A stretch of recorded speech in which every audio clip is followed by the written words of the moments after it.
Hello, everyone. Welcome back to Trekyards. I, of course, am Captain Foley. I am Commander Cockings and Stuart. Yes.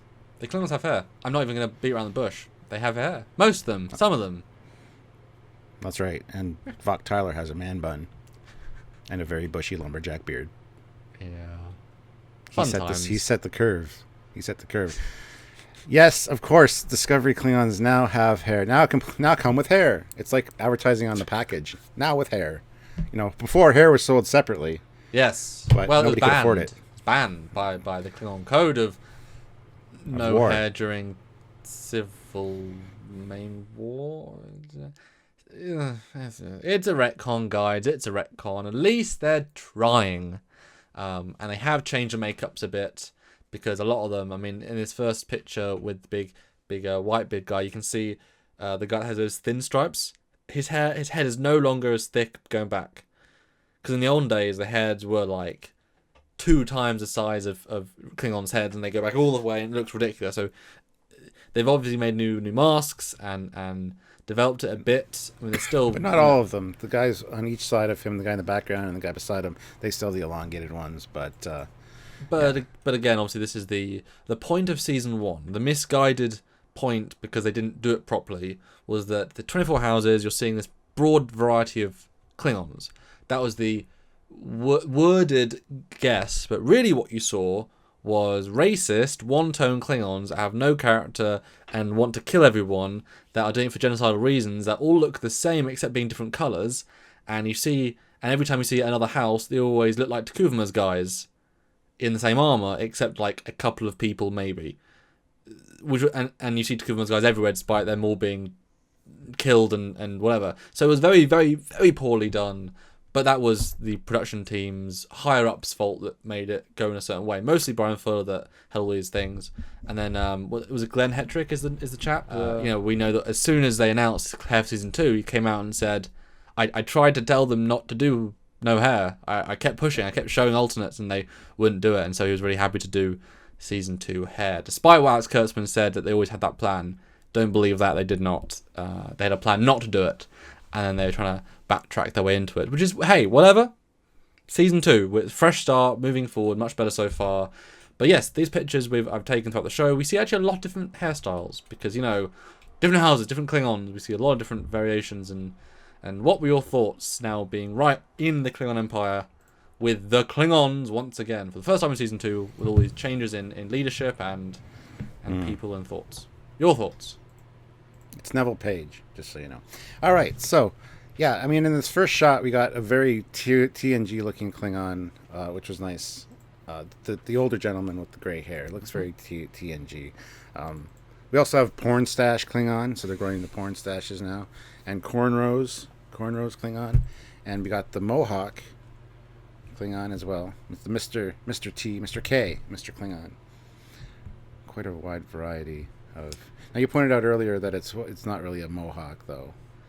Yeah, it's a ponytail, but it has that feel for the most part. And you got Laurel has a just big L'Oreal approved wonderful head of hair, and then you L'Oreal, have yep, perfect. Yep.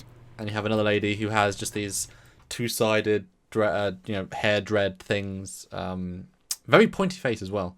Much more alien looking than even the Klingons from season 1 a little bit. Like, it's not orc as much, it's more alien with how like pointy it is, and the way the nose is. But yeah, and there's a Klingon that actually has a much more just mane of hair at the back. So it's a pretty distinct variety. I do want to give them one bit of credit, but again, these are things they should have done. If you go to a picture where there's 4 of them, you can see a Klingon, second from the right, actually has a very TNG looking armor. So the armor does exist, and I guess maybe his house, because these are meant to be in the High Council chamber, maybe he's the military advisor of that house, and that house's armor get to be picked with the KDF armor. Good, actually looks pretty good. That's actually a good iteration. It's just, it's more, I don't know, because the TNG one looks it does kind of a metal-y vibe, despite it being actually a leather and plastics and stuff, because it's all fake. His kind of looks a bit more fabric-y, more like a tunic. But it kind of works. It's more informal. I like the variety. I mean, we've said this all along, that every planet has different continents. Not everybody from one continent looks like the other continent. So to say that a species all looks the same isn't correct. So I have no problem with this. It even came down to how they were internally in this one, because we saw red blood and pink blood in the fight scene, which was quite interesting, kind of, because we had this discussion a few days ago talking about the pink blood in Star Trek 6. So really, I have no issues with that. I do like the variety, and in some of these shots you can see side by side, you got the small-headed Klingon with the elongated one. So again, it could be an attempt to fix the augment virus genetically, on the genetic level, that went haywire and it mutated some of their genes to extreme proportions. I don't know, but the fact that there's variety now and they don't all look exactly alike is definitely a step in the right direction. And unlike season 1, where actually they do feel very much the same, having different ridges doesn't actually equate, and different colours doesn't actually equate to different feel. Having these unique hairstyles and armours actually instantly, this episode feels way more like everyone's a unique Klingon, like far more than season 1 ever did.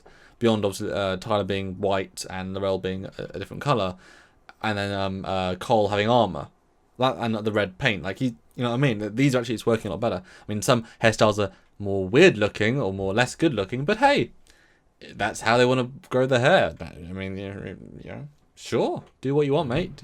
Or I do like the mutton chop guy. Yeah, I was just looking at him actually. I love the mutton chop. It's so weird, but I mean, why not have Klingons with beards? Like just actual full on, like, I've seen them a few times, but like scraggly beards. I mean, why not? Because they really have stayed away from the classical like goatee and this. That's pretty much nowhere. So it'd be nice to see that, except with the main guy. Although the actor's, I think, the same guy that played Cole, given the voice. So I think they're trying to, mask. This is his dad, which is kind of a nice touch. And I did talk to the actor, and the actor said he'd be back in more than one role. So he played his own dad, which is great. Cool, love it. So give him hair, it makes him look a lot less like Cole in season 1, because you can use a very similar mask, just change a few things, just add hair. That's why it was so radically haired to not look like Cole, despite being the Cole actor with the Cole mask. Probably, I think he did quite a good job there. But yeah, I mean, it does help. It does genuinely help. Still more to go, still further to go. I mean, maybe for the most part, we always see KDF soldiers. That's important. Every time we see a Klingon, it's always on the bridge of a ship, or coming off a bridge of a ship, or in a battle, or in Gowron's special, Klingon base thing. So they're always the officers of a fleet. So I'm assuming you could sort of side retcon that to be, that's kind of like the uniform code of a KDF.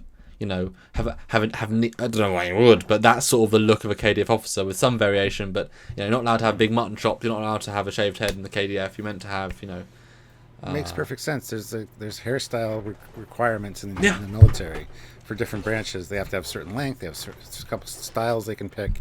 They can't go outside that. They can't have shaggy hair. Yeah. They can't do whatever. So I totally buy that, and I love that idea. And especially as we know they've retconned it that you can have a race-wide shaving hair policy, both genders, all planets, every single person.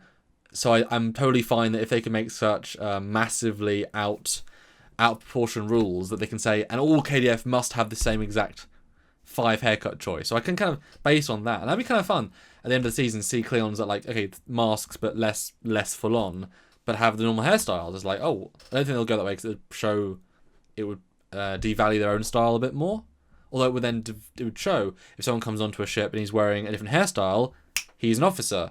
He's an ambassador. He's a specialist. That would be kind of cool. I would totally be for that. We'll see if that thought goes into it or not. Because we said all the time in season 1, you can retcon this cleverly. It was never lost, and I think we both agreed that going to season 2, the best way is to have every Klingon represented with the smooth heads, the radical things that all that represented is really important. Don't just either remove the Discovery Klingons or not include the originals. Do everything, because it fits well in to have everyone. Probably not going to do that unnecessarily, but this is at least a slight step in the right direction. Yes. Hopefully things get better. Anyway, I think that's it for our discussion on hair. I need to go get a haircut soon, actually. Me too, actually. We sort of have them synced up a little bit as well. Yeah. Yeah. I mean, short discussion, but a simple thing. Hallelujah, they got hair. And it works. Well done. Thanks for doing things the way you should have done it from the beginning, guys. Yes. On that note, what do you guys think? Put your comments down below. As always, share this video around if you want to help us out. Also, you can help us out by visiting our Teespring store or visiting our social media on Facebook, Discord, Instagram. We're on Twitter as well. Join all those. All the links are down in the description below. And don't forget, as always, you got to click that like button. That helps us. Yes. And subscribe to the channel. If you're not already, you need to join the Trekyards crew.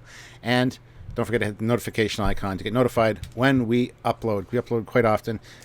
Short little videos. We do long lives, which is a good way to support the channel with super chats. And there's other ways to support as well, which I think we're going to hear about in just a second. On the Patreon, very important. There you go. That's the one. And the one-time donation at trekgirls.com and the Eaglemoss. Did you mention Eaglemoss, Stuart? I didn't mention Eaglemoss, no. Didn't think you did. I was paying attention. I'm not already looking at the next video we're going to film today. Planning. Yes, because Eaglemoss, great supporters of this channel, and we support them. They make some great miniatures of all different sorts. So go buy one of those via our affiliate link down below. Use the code Trekyards to get a nice little, pretty big discount. Really, I think it's what, 20%, isn't it, or 15%? It's 15% off orders of $50 or more. So yes, it's pretty good. It's pretty good. So you can save money by just buying things. Being a Trekyards fan. That too.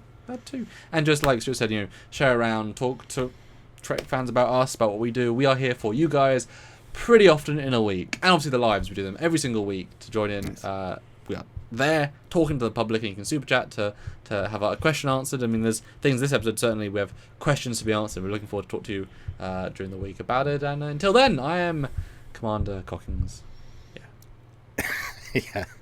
Last video you weren't, but that's probably not going to be released in the same order. Anyway, and I'm still Captain Foley. So don't worry, we're not going anywhere. But we are, because we're leaving. Bye. Bye. We'll be back soon. Bye.